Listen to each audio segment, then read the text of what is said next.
Sports seemed to come quite easily to me. I was in construction beforehand, and then suddenly I had the opportunity to go professional in rugby.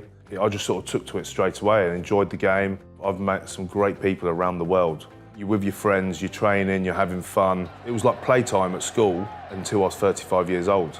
My highlights were my first cap for England and winning the World Cup for England, which is, a massive honour, and I was quite lucky to be part of that squad. The actual team ethos in rugby is something that I live by now. Rugby is a big collision sport. There are injuries. So I went for a total disability insurance, but as in a professional sportsman. I was very lucky for 8 years. I never got any injuries, and all of a sudden I broke my neck, and overnight my career's finished. I had to have a total disc replacement and got injured on the Saturday, told on Monday that my career was over.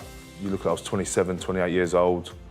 And then because I had that insurance in place, that got paid within 4 weeks, 5 weeks. A year later, I wanted to get back into rugby, thought I had unfinished business. And that's what I've done. I got to pull on the England shirt again and play at Twickenham, and that was the biggest dream for me, was to get back after my injury. 4 years later, injured my neck again, but luckily I had another policy in that paid me monthly until I got back into full-time work. And it was only because I had a good mentor in the rugby, and it was someone that really went there and said, you need this. You actually sit down after a while and just thought, wow, if I hadn't have done that, if I hadn't listened to someone else that actually did know better rather than think I knew better myself, I'd have probably gone straight back on the tools and gone back to building. The most important thing for me is my family. My 2 daughters don't really know what Dad done in the past. One's 18 months and the other one's 3.5. And my 3-year-old sees me on TV and says, oh, that's Daddy. He's on TV and things like that. I'm married to a girl from Liverpool.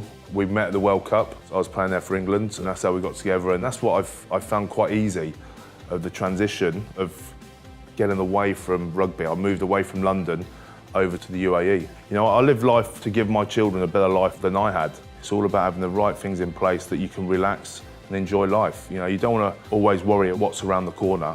If you've planned for the future, and if good or bad something happens, you've got it in the plan, so you can just keep the same life. I don't want my children to have everything and then take it all away from them.